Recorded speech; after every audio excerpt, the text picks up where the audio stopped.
있습니다. 미래치료비 전체 피해자로 확대해라. 확대해라.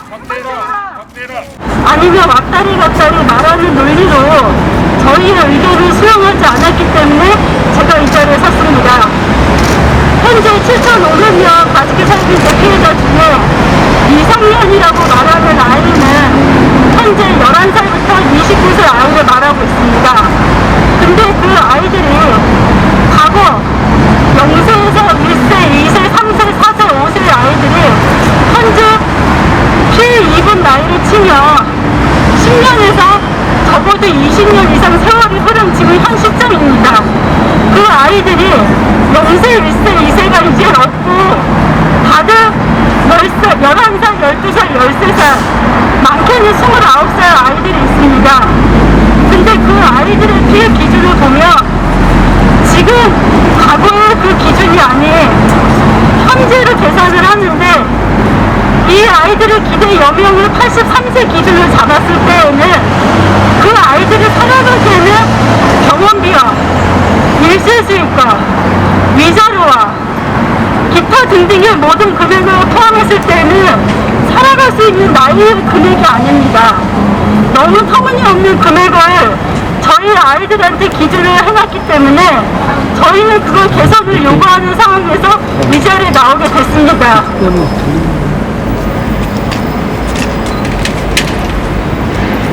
가습기 살균제 청사 조정위에 불합리한 조정안 개선 요구안. 가습기 살균제 피해자들은 먼저 세상 이래 없는 기업 범죄의 피해자이며 나라의 보호와 보상을 받아야만 하는 사회적 약자입니다. 많은 피해자가 목숨을 잃고 하루하루 바쁜 숨을 몰아쉬며 살아내고 현 사회에서 일원으로 살아가야 하는 국민입니다. 10여 년을 거친 뒤 조정이라는 단체를 세웠지만 일방통행식의 조정안과 피해자의 의견 수렴이 배제되어진 조정안을 강요한다면 분명 사고와 훈련을 거쳐 더 큰 사고를 부를 것입니다. 올바른 타협과 적극적인 의견 수렴이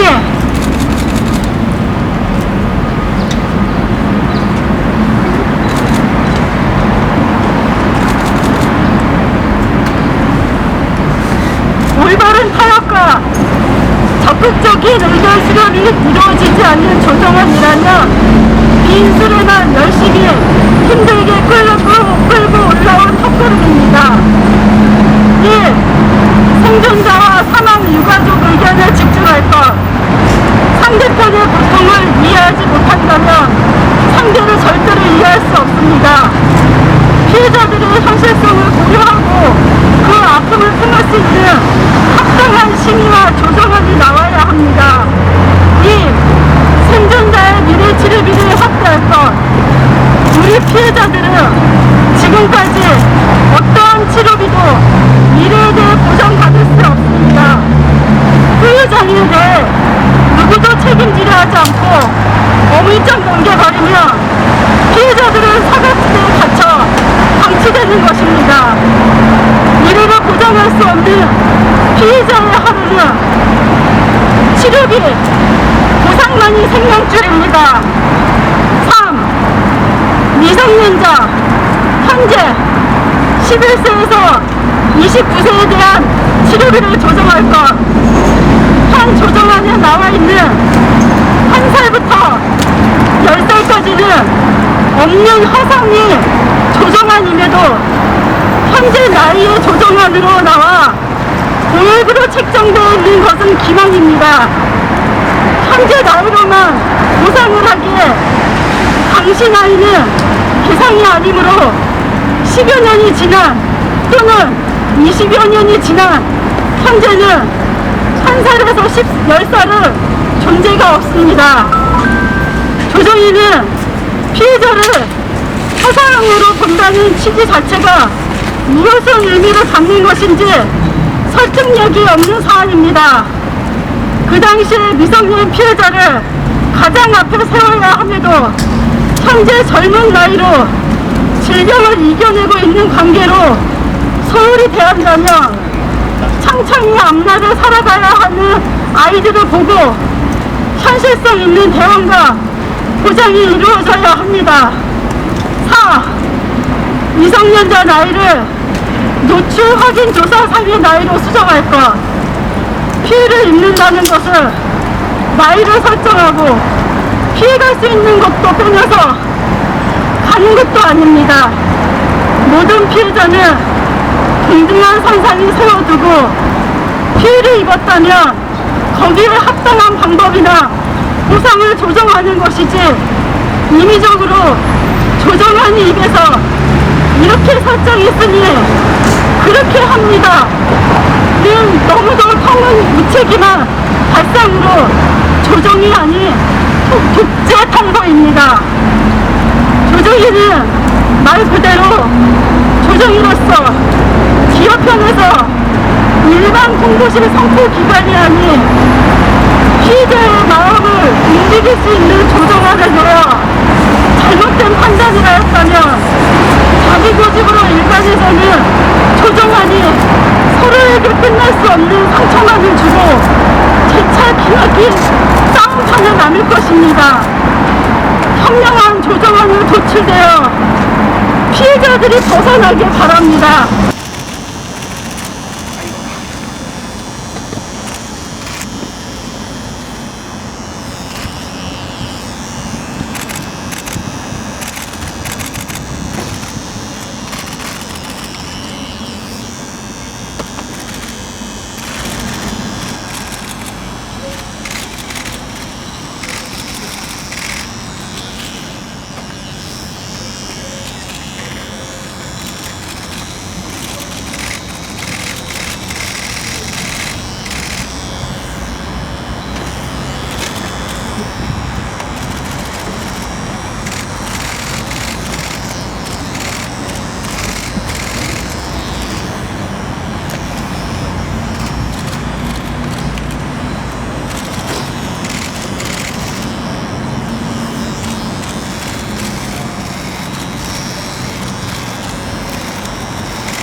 네 살이 먹어도 직업을 구하지 못하고 집안에 있는 아이들이 있으면 22살이 먹어도 군대를 가서 문제가 돼서 다시 나오는 아이들도 있습니다. 우울증과 정신과 치료를 받으며 직업생활을 하며 사회생활을 하기란 결코 쉬운 일이 아닙니다. 현대사회를 미래로 살아갈 아이들을 봤을 때 가습기 살균제로 인해 피해가 발생을 하고 그 부작용으로 인해 아이들이 정신적으로, 사회적으로, 미래적으로 보이지 않는 삶을 살고 있다는 것을 이 사람들은 외면하고 있습니다. 아닙니다. 아이들은 지금 집에 있습니다.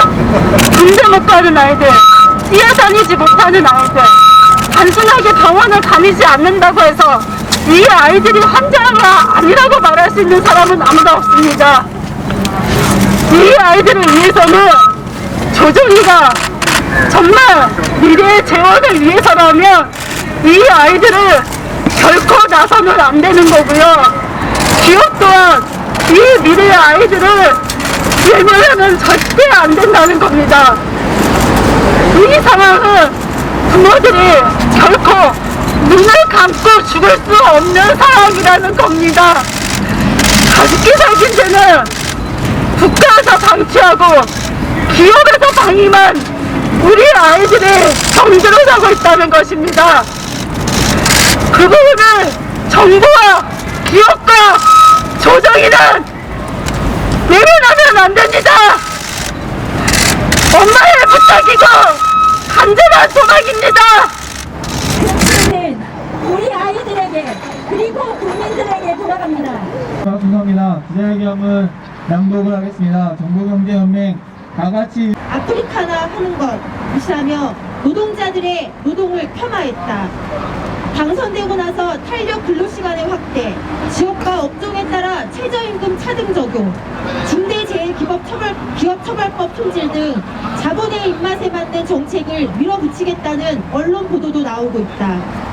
윤석열 당선자가 선거 기간 수시로 토론하고 의견을 나누었다는 김현숙 교수가 정책특보로 임명되었는데, 김현숙 교수는 박근혜 정부 시절 고용복지 수석이었고 평생 비정규직, 쉬운 해고 노동계약을 주도했던 인물이었다. 윤석열 당선자의 노동정책이 어떻게 될지 우려스러운 이유다. 윤석열 당선자는 분명히 알아야 한다. 비정규직 기간을 2년에서 4년으로 늘리고 쉬운 해고와 취업규칙 불이익 변경을 강행했던 박근혜표 노동계약에 맞선 민주노총을 비롯한 노동자들의 강력한 저항으로 민중총궐기 투쟁이 있었음을, 그리고 민중총궐기 투쟁이 도화선이 되어 결국 2016년 박근혜 대통령은 대통령 자리에서 내려올 수밖에 없었던 사실을 말이다. 윤석열 당선자가 역시 비정규직 노동자를 비롯한 노동자들의 목소리를 외면한다면 거대한 노동자들의 저항에 직면할 수밖에 없다. 문재인 정부 시절 가장 핫한 노동자는 100만 공공부문 비정규직 노동자였다. 인천공항 비정규직, 톨게이트 비정규직, 콜센터 비정규직, 병원, 학교, 지자체, 지방부처 비정규직 노동자들이 유기계약 또는 자회사로 전환되는 과정에서, 그리고 열악한 처우를 개선하는 투쟁이 5년 내내 끊임없이 벌어졌다. 공공기관 비정규직 제로화 시대, 약속을 지키라는 처절한 투쟁의 시간이었다. 이제 이 과제는 새 정부로 넘겨갔다. 하지만 공공부문 비정규직 문제를 해결하기 위해 건설된 범정부 조직인 공보직위원회가 과연 새 정부에 유지될 수 있을지, 일은 제대로 할 수 있을지 걱정이 드는 게 공공부문 비정규직 노동자들의 솔직한 심정이다. 어차피 공보직위원회는 내년 3월까지 한시적 기구고 이제는 답을 내야 하기 때문이다. 민주노총의 공공부문 비정규직 조합원들은 2019년 공동총파업과 같은 위력적인 공동총파업 투쟁을 올해 하반기로 준비하고 있다. 당장 6월 말 또는 7월 초 대규모 집회를 통해 새 정부에 제대로 된 비정규직 대책을 요구할 예정이다.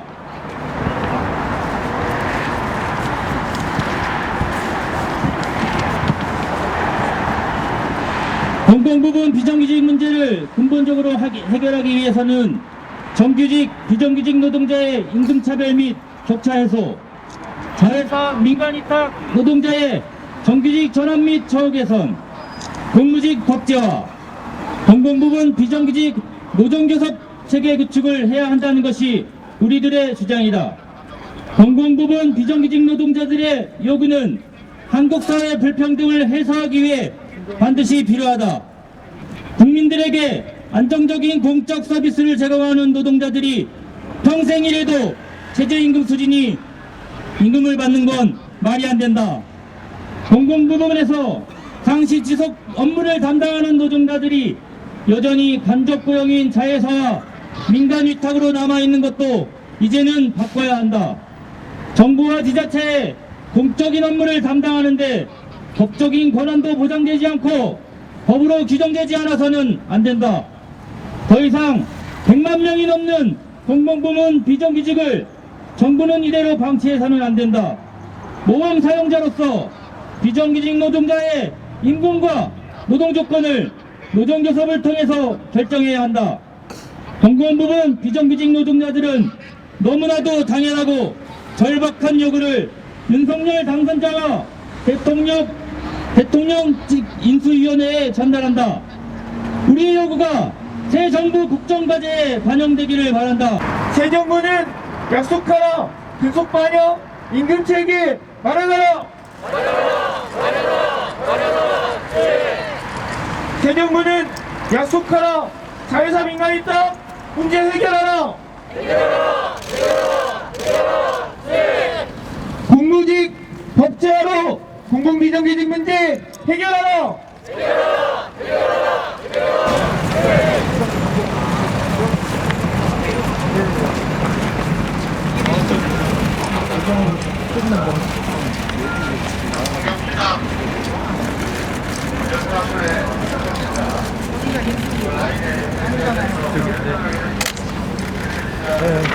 전달해 주세요.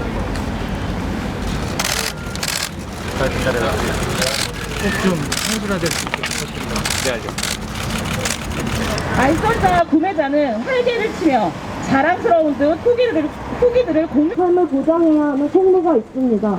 성매매 여성에 대한 처벌은 국가가 앞서서 스스로 먼저 개정연대 발족 취지를 말씀드리겠습니다. 2000년, 2002년 연이어 발생한 성매매 업소 화재 참사는 성매매 여성들이 처음 폭력과 피해 현실을 적나라하게 드러냈습니다. 한국은 세계 6위 규모의 성산업 국가이고 성매매가 일상화된 사회입니다. 이는 국가가 경제발전, 외화벌이 등의 이유로 성매매를 묵인 방조해온 결과이기에 국가의 책임과 구조적 문제 해결이 강력히 요청되었고 그 결과 2004년에 성매매 방지법이 제정되기에 이르렀습니다.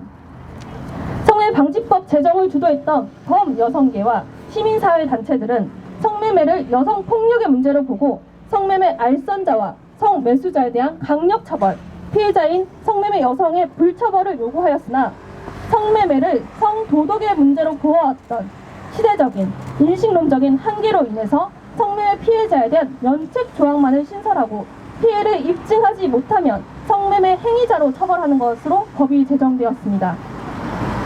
성매매 방지법이 제정된 지 20년이 되어갑니다. 성매매 방지법의 제정 취지가 잊혀지고 있으며 성매매 여성은 오히려 성매수자보다도 더 가혹하게 처벌되고 있습니다. 또 성매매 처벌법과 성매매 보호법의 인식론적 차이 때문에 정부의 성매매 정책은 실종되고 법을 집행하는 수사당국의 혼란은 가중되고 있습니다. 이는 성매매 근절, 성매매 수요 차단, 성산업 축소라는 정부 정책의 실패, 성매매 여성의 탈성매매 방해, 성매매 피해자 인권 보호의 실패로 이어집니다. 성매매 여성들은 성매매 행위자로 처벌될 우려 때문에 피해를 호소하지 못하고 신고하지 못하고 알선업자와 매수자들은 이를 악용하여 성매매 여성들을 착취하고 통제하고 있습니다. 이미 많은 국가들에서는 성매매 여성을 성매매 행위자와 피해자로 구분하는 방식을 폐기하고 성매매 여성을 처벌하지 않고 알선자와 매수자만 처벌하는 일명 롤딩 모델을 채택하고 있습니다. 이는 성매매 여성의 탈성매매를 돕고 피해자의 인권을 보호하고 성산업 및 인신매매를 위축시킨다고 이미 보고되고 있습니다. 이에 한국도 성매매 방지 정책의 실효성을 담보하고 성매매 피해자의 실질적인 인권 보호를 위해서 성매매 여성을 성매매 행위자로 처벌하는 현행 성매매 처벌법을 개정하여야 합니다. 이에 성매매 처벌법 개정연대는 성매매 알선 등 행위의 처벌에 관한 법률 제4조 금지 조항에서 성매매를 성매수로 변경하여 성매매 여성에 대한 처벌을 멈출 것을 강력히 요구하는 바입니다. 이를 위하여 2021년 5월 27일 성매매 문제 해결을 위한 전국연대가 반성매매 여성 인권단체 및 성매매 피해자를 지원하는 단체들의 성매매 여성 비범자 추진위원회를 제안하였습니다. 이에 2021년 6월 23일에 제1차 추진위원회가 회의가 개최되었습니다. 네, 이후 2021년 8월 4일 2차 회의가 진행되었고요. 이 8월 26일 사례 워크숍, 9월 3일 젠더 액션 플랜 워크숍, 10월 8일 제3차 회의, 11월 3일 제4차 회의를 거쳐서 기획팀 회의까지 이르렀습니다. 그리고 2022년 3월 17일 기획팀 4차 회의를 거쳐서 오늘 발족식을 개최하기에 이르렀습니다. 이에 전국 230개 성매매 피해자 지원단체 및 여성시민단체가 함께 이 개정연대에 함께하고 있습니다. 그동안 헌법재판소는 지속적으로 성매매는 그 자체로 폭력적, 착취적 성격을 가진 것으로 경제적 약자인 여성의 신체와 인격을 지배하는 형태를 띈다는 점, 또 대등한 당사자 사이 자유로운 거래 행위로 볼 수 없다고 하여 성매매의 성착취적 성격과 성매매가 성매매 여성에 대한 신체와 인격에 대한 법의 침해적 성격을 내포하고 있음을 강조해 왔습니다. 성착취 피해 여성에 대한 전면적 비범죄화. 스웨덴은 이미 1999년 성매매를 여성에 대한 폭력으로 규정하고 피해 여성에 대한 전면적 비범죄화, 성구매자만 처벌하는 성적 서비스 구매 금지법을 제정했지만 우리는 법 제정 과정에서 성착취 구매자와의 기계적 형평성을 추구한 이들의 반대로 성착취 피해 여성에 대한 비범죄화를 이루지 못했습니다. 그리고 현행 성매매 알선도 행위 처벌에 관한 법률 시행 20년 우리는 보았습니다. 성착취 피해자를 일명 자발과 강제로 나누고 피해자로 입증된 자만을 구제하겠다는 한계를 지닌 이 법의 테두리 내에서 얼마나 많은 성착취 피해 여성들이 성착취 피해에 따른 사회적인 죽음을 입증하기 위해 힘들게 싸웠는지, 그리고 현행법의 장벽을 넘지 못하고 좌절에 이르렀는지, 현행법은 피해를 입증하지 못하는 성착취 피해 여성에 대한 처벌에 머무르지 않고 성착취 수요자들에게 성착취 범죄가 여성에 대한 폭력이 아닌 것과 같은 왜곡된 메시지를 계속 보내왔습니다. 성매매 처벌법 제정 당시 이 법의 시행으로 경제가 휘청거릴 것이라는 경제정책 전문가가 있었고, 심지어 성적 착취를 못하게 된 남성들에 의해 성폭력 피해가 더 극심해질 것이라는 목소리도 있었습니다. 성착취 수요자를 옹호하는 용거로 잘못 이용되기도 했던 진화 심리학에 의하면 우리 인간 행동은 대단히 유연하고 가변적이며 사회적, 문화적 영향에 의해 달라질 수 있다고 합니다. 성착취를 옹호하는 이들은 마치 성착취 수요가 남성들이 본성에서 유래된 것처럼 왜곡해왔습니다. 그동안 성착취를 옹호하고 조장하는 이들에 의해 왜곡된 인식이 마치 진실인 것처럼 우리 사회 곳곳에 남아있습니다. 지난 20년 우리는 확인했습니다. 우리는 성착취 가해자와 성폭력 가해자가 동일함을 수많은 사건과 재판 과정에서 확인했습니다. 그리고 성평등을 지향하는 우리 사회의 대다수는 결코 성착취를 지지하지 않음을 확인했습니다. 누군가 이야기합니다. 이제 더 이상 우리 사회 성차별은 존재하지 않는다고. 그러나 여성의 몸이, 여성의 인격이 대상화되고 거래되는 사회에서 진정한 성평등은 유감스럽게도 아직입니다. 그동안 많은 변화가 있었지만 가장 중요한 핵심인 성착취 피해 여성이 현장에서 자신의 처벌을 감수해야 하는 상황이 반복되는 모순적인 상황을 더 이상 간과해서는 안 될 것입니다. 이제 우리는 진정한 성평등이 이루어진 사회에서는 존엄한 인간의 몸이 인간의 가치가 거래되는 것을 용납하지 않는다는 분명한 진실을 마주해야 합니다.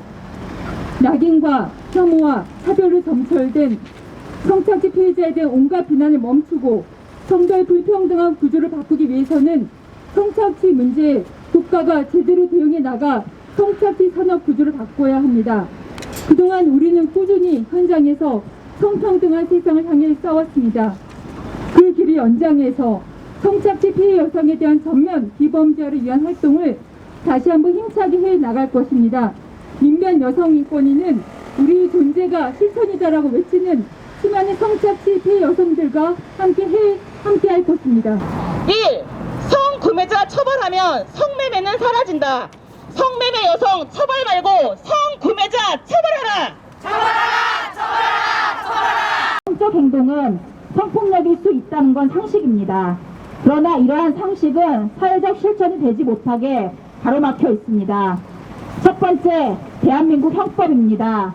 형법은 1953년 제정 때부터 지금까지 297조 강간 조항에 폭행과 협박을 동원해야 강간으로 인정한다는 요건을 두고 있습니다. 이때 폭행 협박은 현저히 저항이 곤란한 정도여야만 인정이 됩니다. 따라서 법원은 강간 여부를 판단할 때 가해 행위를 살피기보다 피해자가 얼마나 저항했는지, 피해자가 왜 저항하지 않았는지 따지는 것을 중요한 일로 삼고 있습니다. 이러한 강간죄 구성 요건을 유지하는 이유는 무엇입니까?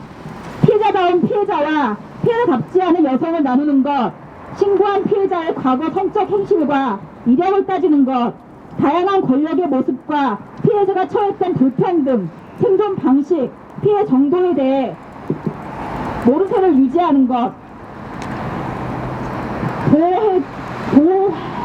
보호해줄 만한 피해자와 아닌 사람을 나누는 것을 재생산하고 있습니다. 41년간이나 지속되었고 지금은 없어졌지만 여전히 효력을 유지하고 있는 종조에 관한 죄의 시대에 넘어서기 위해 형법 개정을 목표로 하는 2019년 강간죄 개정을 위한 연대회의가 발족했습니다. 또 다른 축에 성산업과 이를 부조하는 법이 있습니다. 식품위생법은 손님의 유흥을 도두는 분야자를 유흥 접객원이라 표현합니다. 유흥산업은 손님의 흥을 도두는 거면 뭐든 가능한 것으로 판매하고 있는데 이를 도두는 자를 부녀, 즉 여성이라고 법이 명시한 것입니다. 여성됨, 여성임을 주 요건으로 하는 유흥을 국가와 법으로 보호하고 증진해 왔습니다. 성매매 처벌법과 방지법은 2004년 집행되어 인신매매와 성매매 피해자의 존재를 확인하지만 좁고 고정된 요건을 둠으로써 이에 해당하지 않고 성판매를 한 행위자로 분류되면 비슷한 처지에 있던 여성도 범죄자가 됩니다. 23년간 지속되었고 지금은 없어졌지만 여전히 효과를 유지하고 있는 윤락행위등 방지법의 관점으로 보호와 처벌의 이중적 잣대를 국가가 휘두르고 있습니다. 그 사이 유흥산업, 성산업, 성구매자에 대한 관대한 인식과 성산업 업데이트는 재생산되어 왔습니다. 성매매 처벌법 개정연대가 오늘 발족합니다. 오래된 과제인데 가능할까? 국회가 과연 움직일까? 법률가들도 어렵다고 하는데 난 동의하는데 남들은 안 할걸? 강간죄 개정을 위한 연대회의 활동을 하면서 스파져 들어왔던 말입니다. 세상은 성폭력 가해자, 성구매자, 유흥산업 손님들의 처사에 너무 익숙해져 있습니다. 이를 부추겨온 가부장적, 남성 중심적인 법은 오랫동안 전통을 유지합니다. 사법부, 입법부, 행정부는 굳어져 있던 법에 간성화되어 있습니다. 그러나 우리 사회가 뭘 더 알아야 하지? 토론해야 한다면 뭘 가지고 토론해야 하지? 뭘 연구해야 하지? 질문한다면 가야 할 길은 명확합니다. 권력의 구조를 밝히는 것, 지켜야 할 권리를 사회적 기반으로 만드는 것, 성차별적인 사회를 재생산하지 않는 것, 포기하지 말고 연대합시다. 구조와 서로 연결된 지점을 탐구하며 함께 싸워갑시다. 성매매 경험 당사자에 대한 낙인을 더 공고하게 만들었습니다. 성매매 착취 구조는 사라지고 마치 성매매에 자발과 강제가 있는 것처럼 여성을 비난하고 모든 사건은 여성으로 인해 이루어진 것처럼 보이게 합니다. 이것이 성매매 처벌법, 여성 처벌 조항이 유지되고 있기 때문입니다. 성매매 처벌법이 과거 윤락행위 등 방지법과 다른 것이 무엇입니까? 여성들을 처벌하는 데만 급급하고 알선자와 구매자 처벌은 미미한 수준입니다. 이는 성착취를 정당한 거래로 실행할 수 있도록 국가가 허용한 것입니다. 성매매 현장은 상식이 통하지 않는 블랙홀과도 같습니다. 블랙홀 속에는 성매매 알선자, 성구매자는 여성에 대한 어떠한 인간다운 행동을 하지 않아도 된다는 권력이 생깁니다. 그 이유는 성매매로 처벌받은 경우 여성이 더 큰 처벌의 대상이 된다는 것을 알기 때문입니다. 성매매 처벌법 안에서도 약자가 존재하게 됩니다. 성착취한 여성이 더 이상 약자가 아닐 수 있도록 언제든 도움을 요청할 수 있도록 더 이상 희생되는 여성들이 없도록 법을 개정해야만 합니다. 성매매 방지법은 약자의 편에 먼저 서는 법이어야 합니다. 뭉치활동을 하면서 느낀 것은 성매매 피해가 피해로 규정될 때 필요한 것이 운빨이라는 것입니다. 어떤 법 집행관을 어떤 경찰과 검찰을 만나느냐에 따라 판단이 달라집니다. 피해자가 되기도 피의자가 되기도 합니다. 법은 누구에게나 평등하게 집행되어야 합니다. 운빨에 맡기지 않도록 성매매 처벌법은 개정되어야만 합니다. 우리 중 누군가 억지에 의해 성군마자에 의해 다치거나 살을 당했을 때에도 비난은 여성의 몫이 되어 왔습니다. 우리는 사라져도 언제든 대체될 수 있는 존재로 치부되어 왔습니다. 우리도 같은 사람임을 망각시키는 국가에 뭉치는 서로의 존재를 확인하고 성매매 현장에 대해 발화합니다. 우리의 목소리를 들어주십시오. 성착취범들에게 더 이상 마이크를 주지 마십시오. 성매매 착취범에게 다시 기회를 주지 않아야 합니다. 그들의 서사에 관심이 없습니다. 그들이 지금껏 착취해온 수많은 여성들을 기억해야 합니다. 성매매로 배를 불린 사람들은 여전히 자유롭게 살아갑니다. 하늘도 무심하시지. 심지어 잘 먹고 잘 살고 있습니다. 이제 하늘의 뜻을 맡기는 것이 아니라 우리가 바꿔내야 합니다. 성매매가 노동이라 말할 수 없도록 성매매가 노동이 아닐 수 있는 세상이 될 수 있기를 바랍니다. 성매매 여성을 처벌하지 않을 때야말로 성매매가 노동이 아닌 착취로 말할 수 있을 것입니다. 성매매 처벌법은 성매매 여성의 인권을 보호하고 성매매 처벌법은 알선자, 성구매자 등을 강력히 처벌해 성매매가 성착취임을 분명히 하여 누구도 성매매를 하지 않는 사회가 될 수 있어야 합니다. 뭉치는 성매매 처벌법이 개정되는 그날까지 끝까지 함께하겠습니다. 성은 사고 파는 존재가 아님을 알리는 변화의 시작이다. 성구매자 처벌하면 성매매는 사라진다. 성매매 여성 처벌 말고 성구매자 처벌하라. 한국 정부가 응답한 결과였다. 성매매 처벌법과 성매매 피해자 보호법 두 개의 법률로 이루어진 성매매 방지법 제정 및 시행 이후 국가는 성매매 근절을 위해 성매매 집결지 단속 및 구매자, 알선자, 업주 등 성매매 가진자들을 처벌하면서 성매매 근절에 적극적으로 나섰다. 또 인권 유린의 사각지대에 방치되어 있던 성매매 피해자 등에 대한 최소한의 보호 지원 체계가 마련되었다. 그러나 여성 인권의 관점에서 성매매 방지법을 제정했음에도 불구하고 현재의 성매매 처벌법은 명백한 한계를 가지고 있다. 피해를 입증하지 못하면 성매매 여성을 행위자로 처벌하고 있기 때문이다. 성매매 피해가 자발적인지 단순한 위력에 의한 것인지 강제적인 것인지 조울질하며 실제 피해를 외면하고 있다. 성구매자 남성이 조건부 기소유예 처분을 받는 동안 법은 피해자인 여성에게 더 가혹하게 집행되고 있다. 성착취로 인해 여성들이 죽어가고 있는 현실 속에서도 성매매는 그저 개인의 선택이자 잘못으로 인해 일어난 일이라며 국가는 책임을 회피하고 있는 것이다. 지난 20년 동안 불완전한 법으로 인해 정부의 성매매 정책은 실종되고 성매매 여성들은 처벌의 두려움 때문에 피해를 호소하지 못하며 그 사이에 성구매자의 활개를 치고 성매매 알선업자들은 더욱더 번성하고 있다. 무정권은 성매매 행위와 성매매 목적의 인신매매에 따르는 해악은 인간의 존엄성과 가치에 부합하지 않으며 개인과 가정 및 공공사회의 복지를 위태롭게 한다고 밝히고 있다.